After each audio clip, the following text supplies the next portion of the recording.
That's not true anymore. And getting the word out is overrated. And getting the word out is not what marketing is. Hype and hustle are not your friend. You will not succeed anymore with hype and hustle. So, what is it that we need to do? What we need to do is create the conditions. We need to create the conditions for how we are going to be in the world to get the word to spread without us spreading the word. The first step is trust is built. Why on earth would someone give you their attention? And once I give it away, I can't get it back. It's gone forever.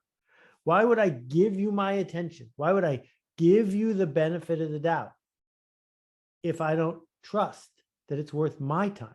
If I don't believe before we even engage that anything good is going to happen? And then, yes, we have to earn awareness, but that doesn't work if we don't have trust first, right? And burning trust to get awareness is foolish. Number one, we got to be really clear about who are we seeking to influence?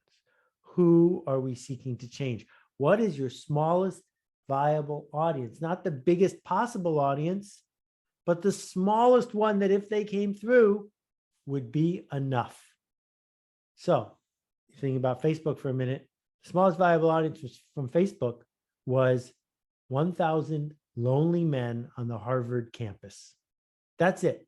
If Zuckerberg could get 1,000 people who were looking for a date on Saturday night to use Facebook, the next thing, it would spread.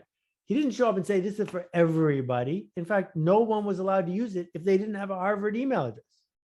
Very specific. So back to the purple cow example. What happened was a dear friend of mine, and I was talking to Hannah about this earlier today, Lionel died in a tragic plane crash in France, helicopter crash. And I wanted to dedicate a book to his memory. And so I wrote this book, Purple Cow. And, but I didn't have a book publisher. So how do you publish a book when you don't have a publisher? This is a long time ago. Well, I found that it was possible to put it in a milk carton. And I wrote a column in Fast Company magazine about this work. And I said at the end of the column, if you want a free copy, send me $5 for postage and handling, and I'll send you one. Well, the $5 for postage and handling paid for all my expenses, so I broke even. And this was the envelope, right? You can see on this, I just put a stamp on it, mailed it. A lot of people who got this put it on their desk. Why? The book was inside. Why did they keep the milk carton? Were they just trying to promote me? Were they doing me a favor? Were they supporting? They didn't even know me. They were doing it because it would help them. It would help them if other people they worked with understood what it was that Purple Cow was about, because then their career would go better. And from those 5,000 copies, it went to 1 million. And I didn't run one ad. I didn't do one hustle. I didn't put the word out. I just made it easy for people who wanted to do this work to tell other people that they wanted to do this work. Now, the question is not which words do we use? We're not up to that yet. The question is, where are the conditions that make this urgent?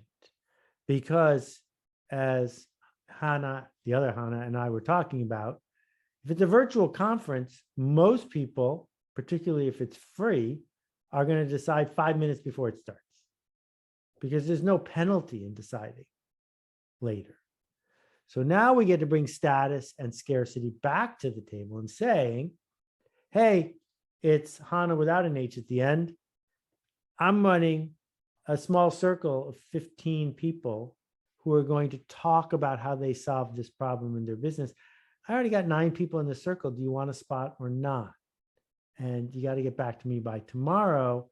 This is going to be adjunct with the big GLC conference, but there's a lot of scarcity here because there's only, I got 9 out of 16, 15 people. Now I got to decide. Now you've put the tension right in front of me because I either have to say no or yes, but maybe is not an option.